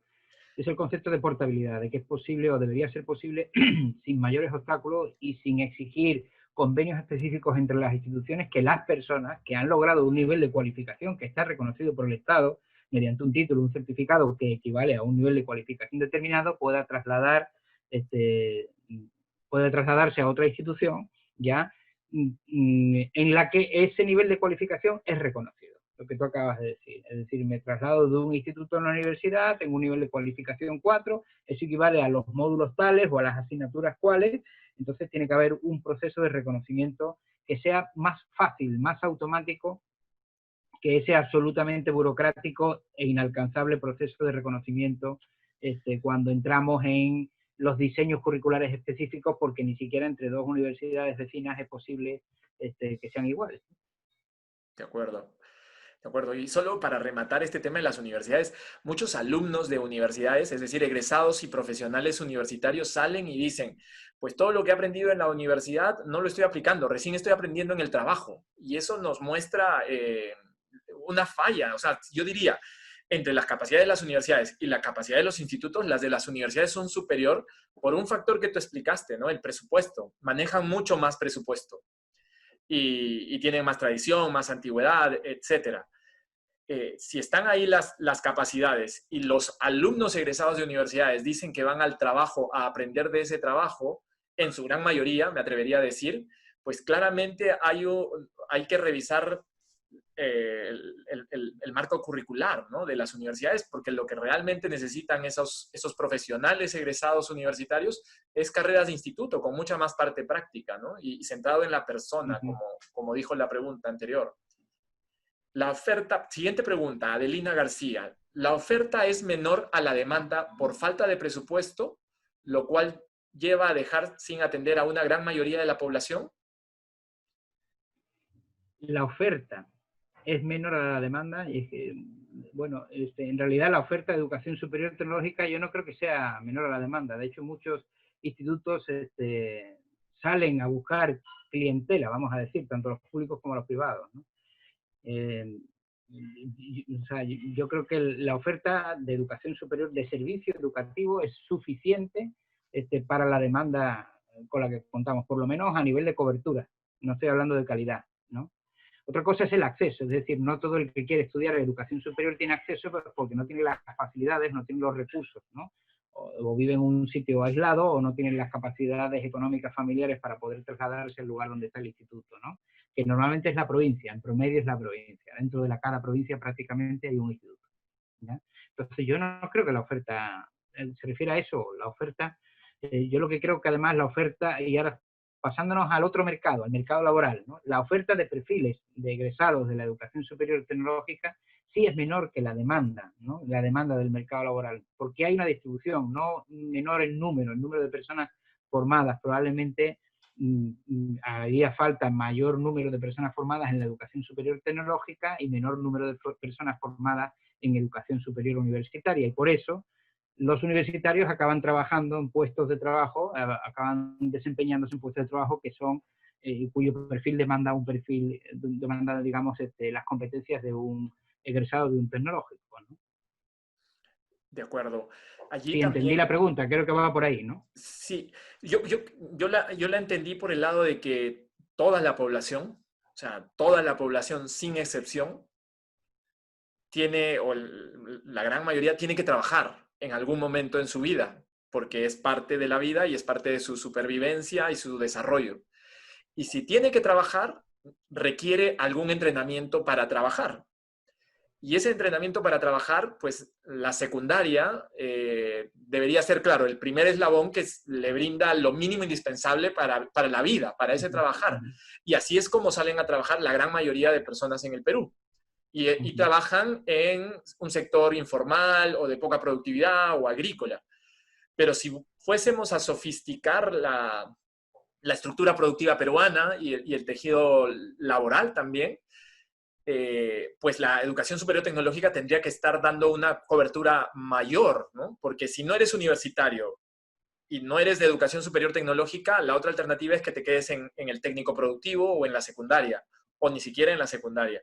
Y yo creería que si lo vemos así como deseo, como objetivo, pues la demanda es mucho mayor. Ahora, el problema es que, como tú mismo has mencionado, tú preparas los perfiles para las empresas. Tampoco hay suficientes empresas que van a estar dispuestas a absorber a estos egresados. O sea, también necesitamos que nuestro sector empresarial crezca, ¿no? Y que no sea el sector formal, no sea solo el 30% de la economía, de la demanda laboral, ¿no? Sino que pase a ser 60, 70, y si el sector empresarial sector empresarial formal pasase a ser 60, 70% de la demanda laboral, entonces claramente la demanda por educación superior tecnológica crecería, ¿no? O sea, hay un equilibrio perverso en este momento que nos En este hace momento, sí. ver que no existe la demanda por educación superior tecnológica, pero es también por la reputación, ¿no? O sea, el Minedu, ni los institutos y las universidades, y sobre todo las universidades privadas eventualmente, han vendido la idea de que todos tenemos que ser universitarios, ¿no? Y nadie ha salido a desmitificar ese punto, ni siquiera las empresas. Sí, de cualquier manera hay un acceso a aproximadamente unas 100.000 personas al año a la educación superior tecnológica. 100.000 personas al año, de una PEA de 18 millones. Ahora, el otro punto Sí, también es el entrenamiento de las personas que ya están en el trabajo, ¿no? Que pueden tener claro, ya egresaron de la justamente. secundaria hace varios años, ya tienen trabajando 5 o 10 años o más, y tienen que Tienen unas reentrenarse. Y para competencias logradas, reentrenarse deberían ir efectivamente. a este tipo de oferta, ¿no? Sí, sin duda. Esa es una clave también, la certificación de competencias de lo logrado en el mundo del trabajo y la posibilidad de hacer cursos de formación cortos o suficientemente largos como para lograr competencias determinadas que permitan mejorar su nivel de cualificación. De acuerdo. Sí, Ahí hay una demanda latente muy, muy grande, ¿no? sí, es cierto. Pregunta, pregunta de Félix Murazo. Los centros penitenciarios tienen una población con personas de niveles educativos bajos, en la misma que existe una capacidad laboral ociosa y donde no existe rehabilitación, resocialización o readaptación. ¿Cómo ve usted la posibilidad o factibilidad de promover las denominadas cárceles productivas a través de los institutos de educación superior tecnológico?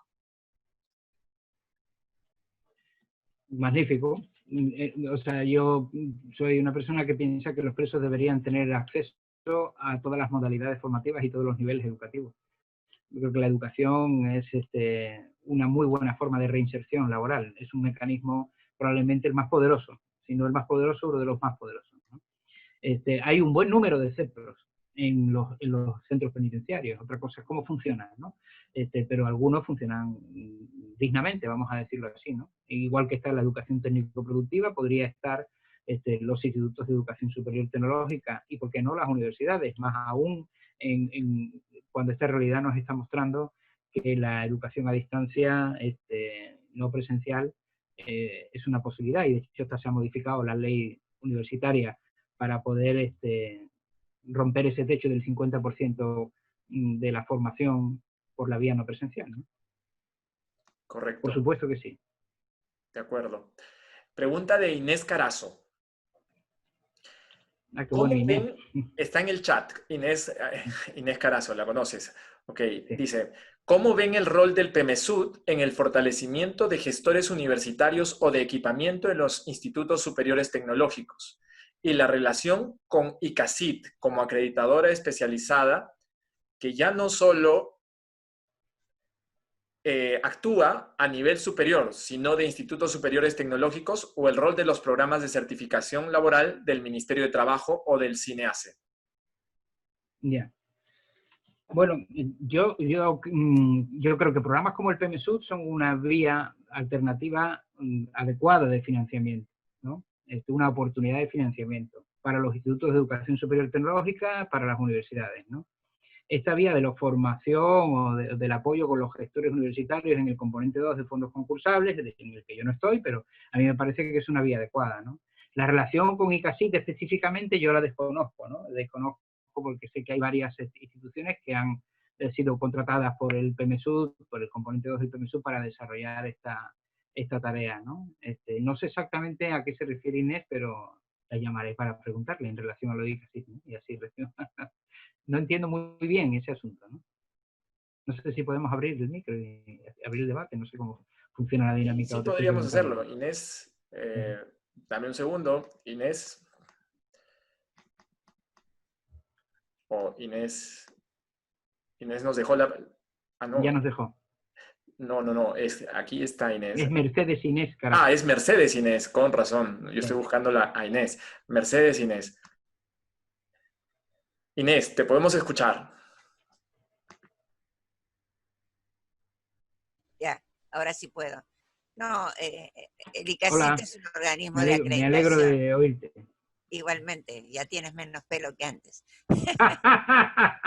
Disculpen amigos, a mi edad se me permite. No, lo que mencionaba es que hasta hace poco tiempo este Instituto de Acreditación de Carreras Sí, Universitarias se dedicaba a carreras universitarias. Yo sí. soy parte del ICACIT, pero ahora veo que Uh-huh. también se incorpora esta evaluación de qué competencias necesitan en las carreras técnicas. Ah, Y, ya no lo sabía. Uh-huh. y es bien interesante ver que muchas son capacidades comunes. Y la verdad que como tú decías, en muchas universidades, sobre todo en las más tecnológicas, el instituto podría ser buena parte de los primeros años de Claro, formación para que claro. si alguien no puede seguir estudiando, porque como decía Nathan, tiene que salir a trabajar, salga con un título, salga con una profesión, salga con Claro. competencias y después profundice en este tema de generar nuevo conocimiento. No sé si es el único rol de las universidades, pero sí que a veces 6, 7 años de educación superior, eh, la mayor parte de las familias no pueden darse ese lujo. Entonces, el hecho de que Claro. no pueda, las universidades públicas no puedan tener un instituto superior tecnológico, me parece mal, porque no ayuda a eso que tú planteas, que podrían ser los primeros Es años de cierto. formación. Lo pueden tener las universidades privadas y no lo pueden tener las universidades nacionales, ni siquiera Es para cierto. operar fuera de su territorio. San Marcos, la Uh-huh. agraria, tiene sedes en regiones, en Jauja, en Cañete, en Satipo, en Cusco, y no pueden tener un instituto superior tecnológico porque el marco legal no lo permite.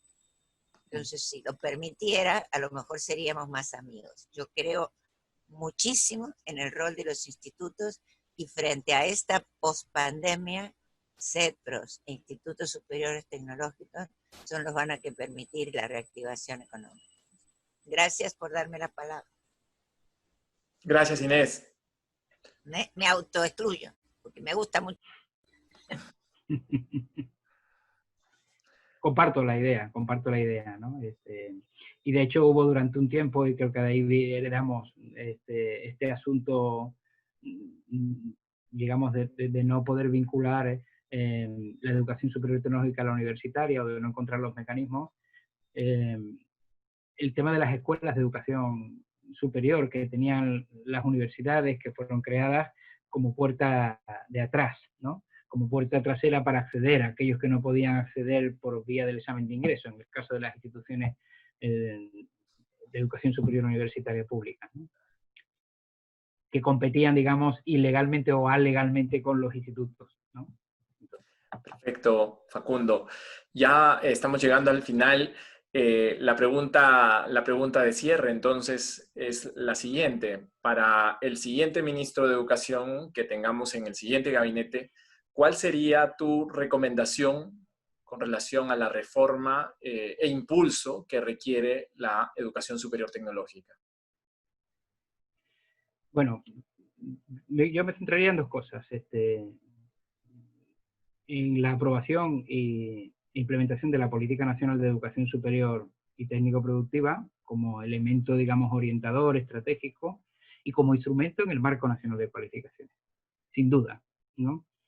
Sí, porque el Marco Nacional de Cualificaciones es el articulador de los elementos que van a generar pertinencia, calidad y articulación en el sistema educativo. Entonces, si en un año lograra, y además están los insumos, hay un diseño del Marco Nacional de Cualificaciones, una propuesta de norma para la aprobación, todo esto ya está hecho, ya está elaborado, ¿no?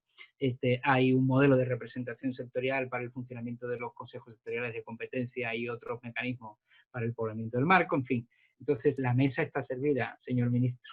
La mesa está Venga, servida. a tomarse la foto. Sí. Perfecto, ¡Oh, Facundo. señora! O señora, claro que sí. Por supuesto. Perfecto. Muchas gracias a todos nuestros participantes. Gracias por acompañarnos. Muchas gracias, Facundo, por tu presentación y las lúcidas reflexiones que has compartido con nosotros. Es un tema clave para el país. No recibe la suficiente atención y creo que todos los que valoramos a la educación superior tecnológica tenemos que dar nuestro granito de arena para tratar de difundir la importancia que tiene, el rol que tiene y las reformas que requieren. Muchas gracias, Facundo. Muy bien, gracias a ti. Ya nos vemos. encantado de participar en esto. Y cuenta conmigo para las colaboraciones que consideren necesarias. Claro que sí, este tema es fundamental. Ya, gracias. Gracias, Facundo. Gracias a todos. Nos vemos la próxima semana. Hasta luego.